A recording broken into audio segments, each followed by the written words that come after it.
স্বামী মারা যাওয়ার পর থেকে ২-৭ বছরের জীবনটা ভার হয়ে উঠেছিল মালিনী দেবীর কাছে। না ছিল কোনো শখ আহ্লাদ, না ছিল কোনো মানসিক শান্তি। সংসার কি করে চলবে এই চিন্তায় তিনি বিপর্যস্ত হয়ে পড়েছিলেন। সংসার বলতে দুটো পেট, তিনি আর তার ১-৯ বছরের দেওর সুনীল। সম্বল বলতে স্বামীর পোস্ট অফিস থেকে পাওয়া মাসিক ১,৫০০ টাকার পেনশন। এতে কি আজকের বাজারে দুজন মানুষের পেট ভরে বছর কেটে যাচ্ছিল। অবস্থা ক্রমশ আরও খারাপ হচ্ছিল। বাড়ির প্লাস্টার ভেঙে পড়ছে, টিউবওয়েল ভাঙা, সারাবার পয়সা নেই। গায়ের কাপড় পাতলা হতে হতে ছিঁড়ে যাওয়ার মতো অবস্থা। একদিন খেতে খেতে মালিনী তার দেওরকে বললেন, এভাবে আর সংসার চলছে না, তুই এবার একটা চাকরি খুঁজে দেখ। সুনীল উত্তর দিল, চাকরি কি গাছে ফলে যে চাইলেই পেয়ে যাব। তবুও দিদি তাকে বোঝালেন, চেষ্টা তো করতে হবে।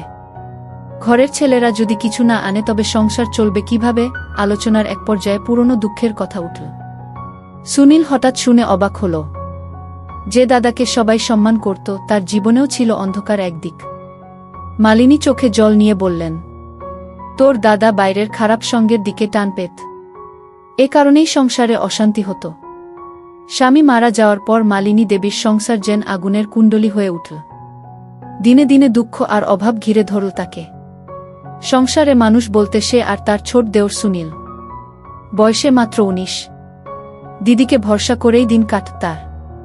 কিন্তু ভরসার পাশাপাশি সংসারের দায়ও তো আছে। পেনশনের ১,৫০০ টাকায় মাসের খরচ চলে না।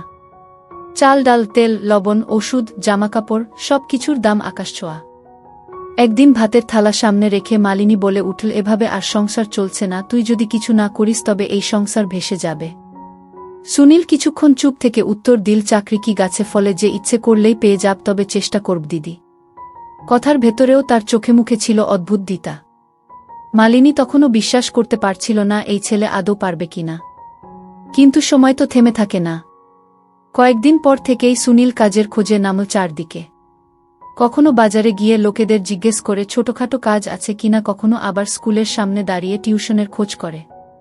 তবু তেমন কিছু হচ্ছে না। এদিকে ঘরে অভাব চেপে বসছে আরও। এক রাতে অন্ধকার ঘরে খেতে বসে মালিনী আবার পুরনো দিনের কথা টেনে আনল।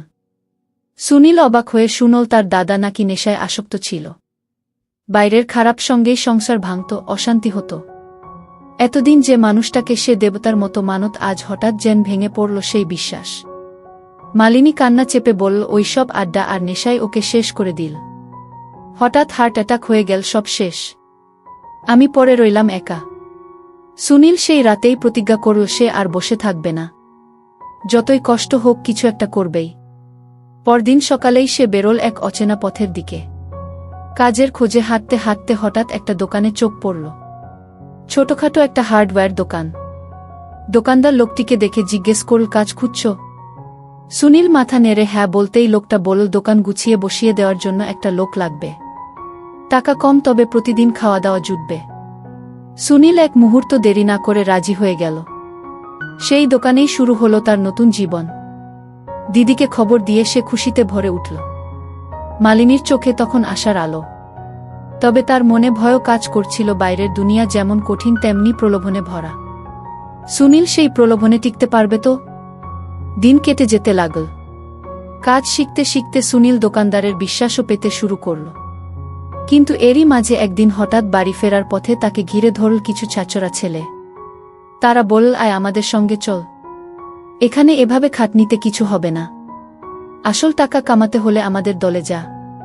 সিগারেট আর নেশার প্যাকেট বের করে এগিয়ে দিল তার দিকে। মুহূর্তে দাদার কথা মনে পড়ল সুনীলের। চোখে ভেসে উঠল দিদির কষ্টভরা মুখ। সে ঠান্ডা গলায় বলল, তোমাদের পথে আমি যাব না। আর দ্রুত বাড়ির দিকে পা বাড়াল। কিন্তু ছেলেগুলো হাসতে হাসতে বলল, বেশিদিন এভাবে টিকতে পারবি না রে। এই কথাগুলো তার মাথায় ঘুরপাক খেতে লাগল। বাড়ি ফিরে দিদির মুখ দেখে সে আবার দ্বিধা হল। সে জানত সামনে আরও অনেক লড়াই আছে। সংসার টেনে তুলতে হলে তাকে কেবল পরিশ্রমী নয়, রক্তের ঘামে দাঁড়িয়ে থাকতে হবে অটল হয়ে। কয়েকদিনের মধ্যে সুনীল দোকানদারের বিশ্বাস জিততে শুরু করল। সকাল থেকে রাত পর্যন্ত খেটে ক্লান্ত হলেও মনে শান্তি ছিল, কারণ দিদির মুখে প্রথমবারের মতো একটু হাসি ফুটেছে। কিন্তু সুখ বেশি দিন টিকল না। একদিন দুপুরবেলা দোকানদার হঠাৎ কোথায় যেন বাইরে চলে গেল। দোকান তখন প্রায় ফাঁকা।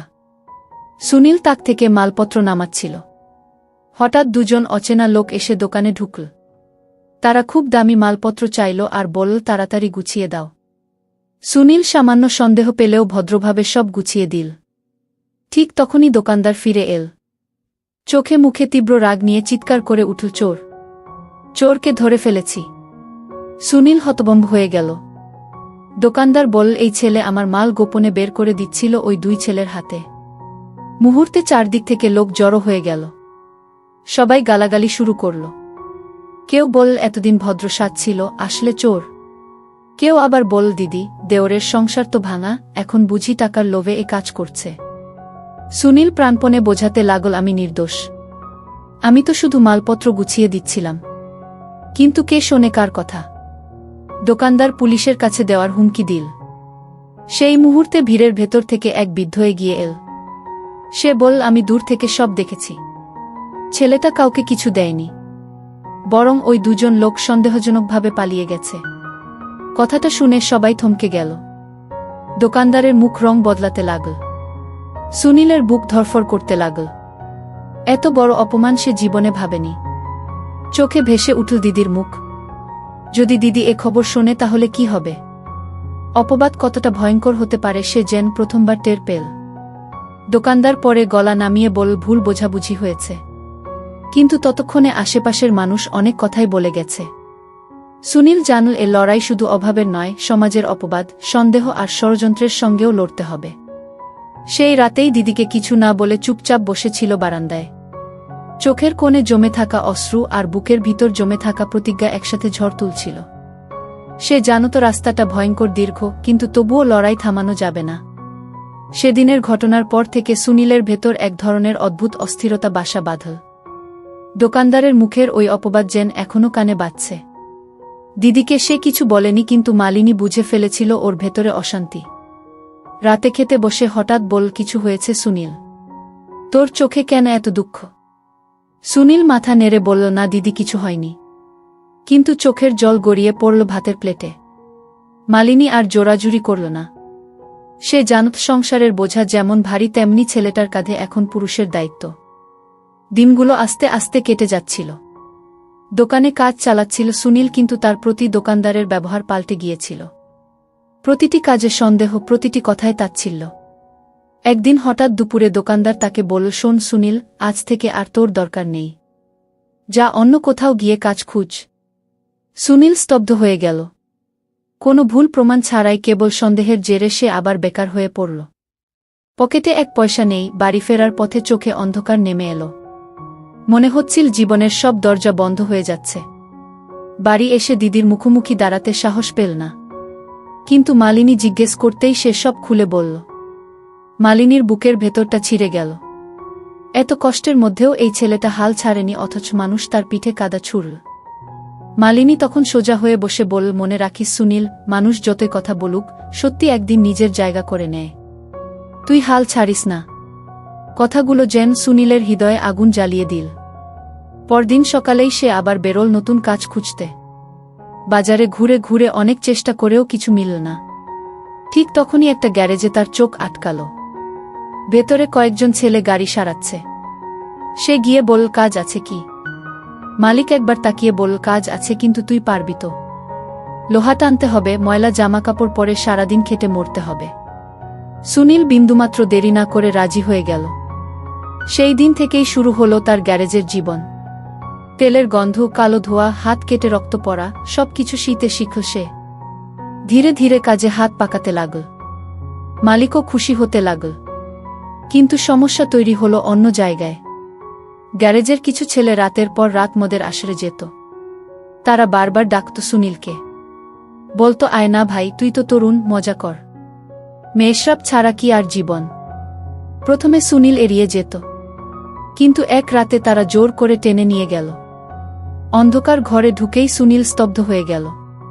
টেবিলে মদের বোতল, ধোঁয়ায় ভরা পরিবেশ আর অচেনা কিছু মেয়ের হাসাহাসি। সে ভয়ে বেরিয়ে আসতে চাইলে একজন তার কাঁধে হাত রেখে বলল, ভয় পাচ্ছিস কেন? এভাবেই তো মানুষ বড় হয়। সুনীলের মাথার ভেতর দাদার মুখ ভেসে উঠল। দাদার মতো যদি সেও এই পথে পা বাড়ায় তবে সংসার শেষ হয়ে যাবে।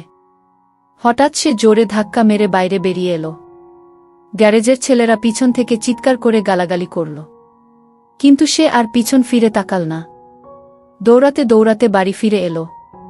বারান্দায় বসে হাঁপাতে হাঁপাতে মনে মনে বলল, না, আমি দাদার মতো হব না। আমি আমার দিদিকে কষ্ট দেব না। কিন্তু জানত না এই প্রতিজ্ঞার পরই আসছে সবচেয়ে বড় ঝড়। পরের সপ্তাহে হঠাৎ এক রাতে গ্যারেজে আগুন লেগে গেল। আগুনে দোকানের অনেক মালপত্র পুড়ে ছাই হয়ে গেল। আর আশ্চর্যজনকভাবে লোকেরা সন্দেহের আঙুল তুলল সুনীলের দিকে। কারণ সেদিন রাতেই সে কাজে ছিল না। কেউ বল, নিশ্চয়ই প্রতিশোধ নিতে সে আগুন ধরিয়েছে। মালিক ক্ষিপ্ত হয়ে পুলিশে খবর দিল। পুলিশ এসে সরাসরি ধরে নিয়ে গেল তাকে। হাতকড়া পরার মুহূর্তে সুনীলের চোখে শুধু একটাই ছবি ভেসে উঠল, দিদির কাপা মুখ। এ কি তবে তার লড়াইয়ের শেষ?